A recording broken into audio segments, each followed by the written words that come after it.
Okay, we continue. The GoPro has finally cooled down and ready to go, and the temperature is dropping as you see around. So the sun is going down.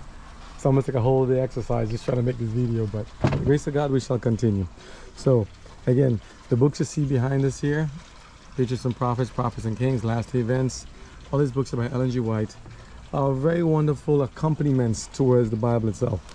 And the stories were going from Genesis in the Old Testament all the way to Revelation in the New Testament. And talking about the Exodus, you know, you wish you could just make it into one little quick passage, but Exodus, if you see the Exodus from Egypt, it actually stems from all the way from a little bit of Genesis still, even into Joshua and Judges. So it goes a long way. So I'm not going to go over all of that per se. I'm just going to read over some of the highlights, and then some of it will just kind of make like a quick outline form. Okay? So please bear with me on this. I know it's not easy, but you guys have been doing so well so far, and I've been continuing. I'm like, the Bible is very, very detailed. Espionage, sabotage, insurrection, all kind of stuff is going on here. And I'm like, wow, what a journey. Complaining and murmuring, all kind of stuff. So let's see.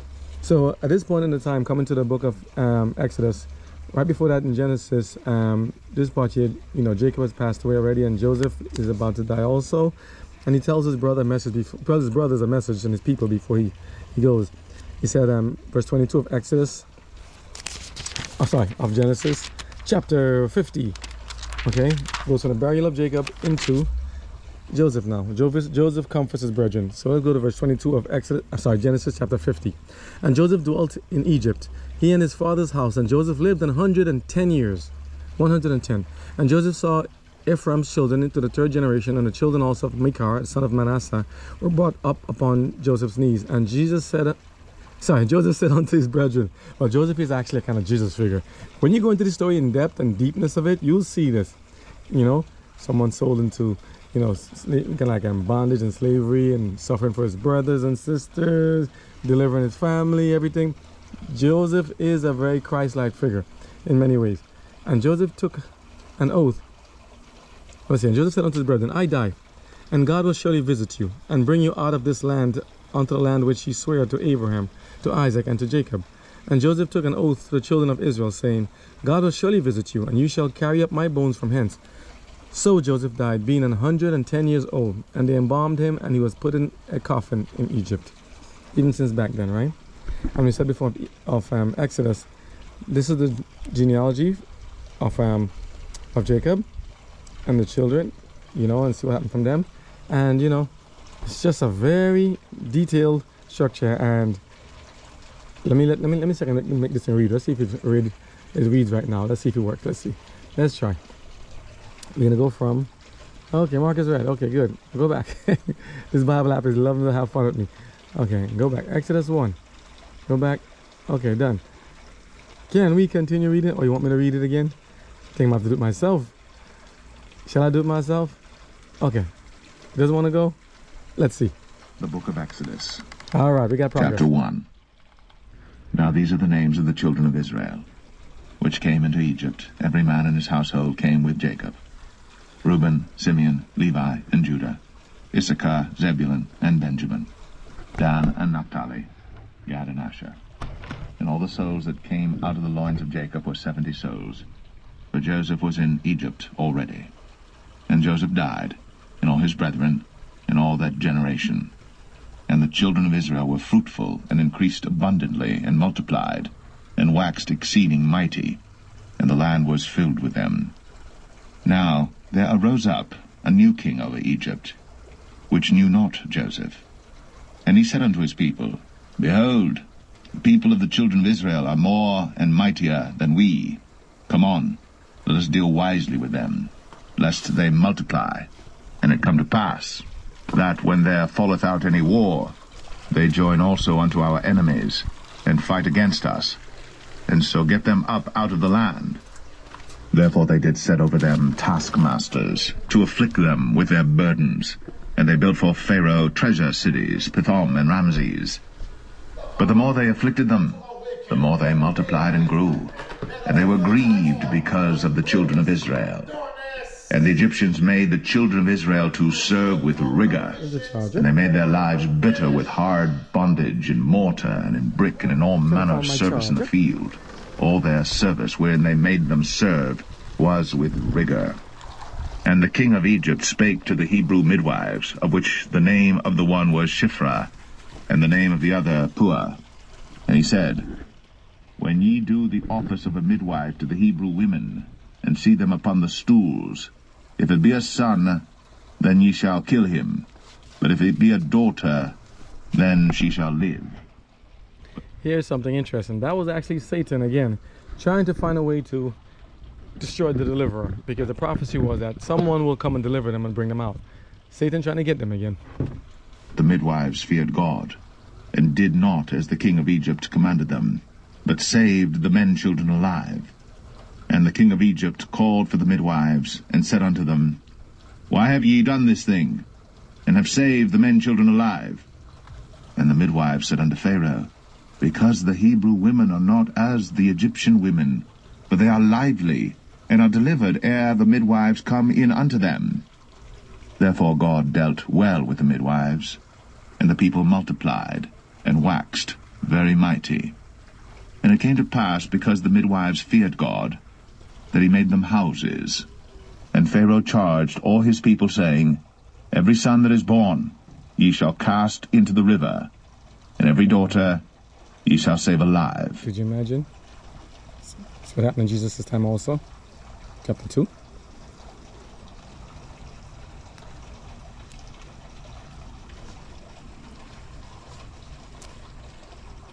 The book of Exodus, chapter 1. Let's go to 2.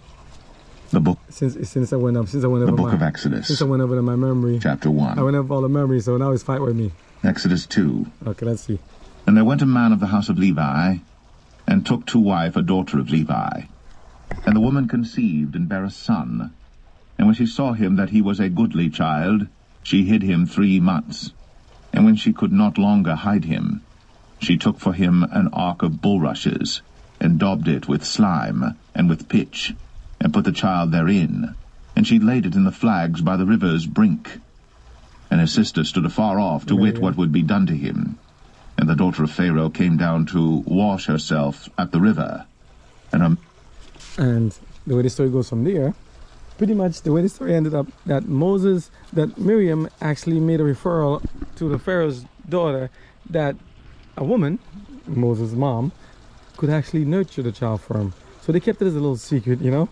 And so in a miraculous way, Moses' mother got paid even to take care of her own son back then, from deliverance from the hand of a cruel Pharaoh who wanted to destroy God's people since back then. And as I said, we're just going to jump through a couple of them real quick to let you know the sequence of it.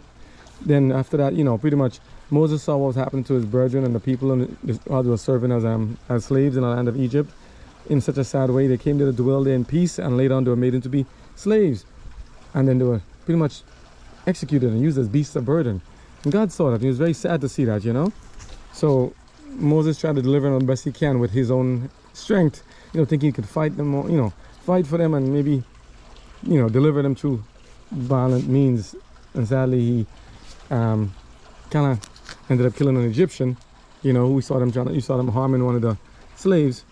And when it was found out, he had to flee for his life. And it came to pass in those days, this is Exodus chapter 2, verses 11. When Moses was grown, that he went out unto his brethren and looked on their burdens, and he spied an Egyptian smiting a Hebrew, one of his brethren. And he looked this way and that way, and when he saw that there was no man, he slew the Egyptian and hid him in the sand. And when he went out the second day, behold, 2 of the Hebrews strove together, and he said unto them that did the wrong, Wherefore smitest thou thy fellow? Like, why are you hitting him? You know, this is wrong. And the fellow Hebrew said, Who made thee a prince and judge over us? Intendest thou to kill me as you killest the Egyptian? And Moses feared and said, Surely this thing is known. Now when Pharaoh heard this thing, he sought to slay Moses. But Moses fled from the face of Pharaoh and dwelt in the land of Midian, and he sat down by the well. Now I see a lot of movies showing that, you know, even like the Prince of Egypt, where he saw that all of a sudden Moses' future wife was brought into Egypt as a trophy, as a slave. That's all that's wrong. That was done by Disney and them. That's wrong. The stories and the music are nice and wonderful, but I wonder why they took that liberty and did that. That's wrong. Okay, Moses' wife was no slave and he came in Egypt and then brought back out over there. No, that's the whole way changing the context. You know, they took all too many liberties on that. You know, but he flew and went to Midian. Then they saw all the time where Moses is like wrestling them back and forth. There's a lot of stuff they add to it that wasn't there. But Moses flew to the land of Midian. You know, because sometimes they put him also as, you know, I've been bound and, you know, like remember the one, the Charlton Heston's one. Very good a lot of ways, but up to the point of him being taken captive, they showed him as being in some romantic relationship with the Pharaoh's, you know, daughter, Ramses, you know, espoused wife at the end. You know, first who liked Moses, and he was like a romantic, ooh, if I can't have her, no one else will, and back and forth. You know, where it's like, it was just sad how it is, but, you know, pretty much they took some liberties in that one. You know, they made Moses as a romantic lover, you know, of, you know, he didn't do anything much in the sense except just, you know, they just showed the romance was there between him and the Pharaoh's daughter, you know, and then he had to flee after being caught and bound and all this stuff. But simply put, you see here, Moses found out what it is. Pharaoh said, we're going to want you, we're going to kill Moses. He flew. He ran away and ran to the land of Midian. Okay, I don't know where they got the other stuff from. This is what this section is. He slew them, he slew the Egyptian, was found out, and he flew. Well, instead of being captured and killed by the Egyptian. So where they got the other stuff from, I don't know. Okay, while he was there, he became a shepherd of himself, tilling Jethro's flock for like 40 years. Okay, then later God comes and talks to him to the burning bush.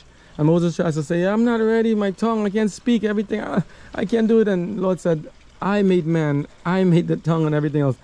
You need to go. I need you to go there and take care of them for me and go save your brothers and sisters. I've heard their cry and their bondage, you know. Look what he says here. This is chapter 3 of Exodus, right? Let's say verses 13. Well, let's go to 11 first. Let's go to 9. He saw the burning bush, right? God commissions Moses. Now therefore, behold, the cry of the children of Israel has come unto me.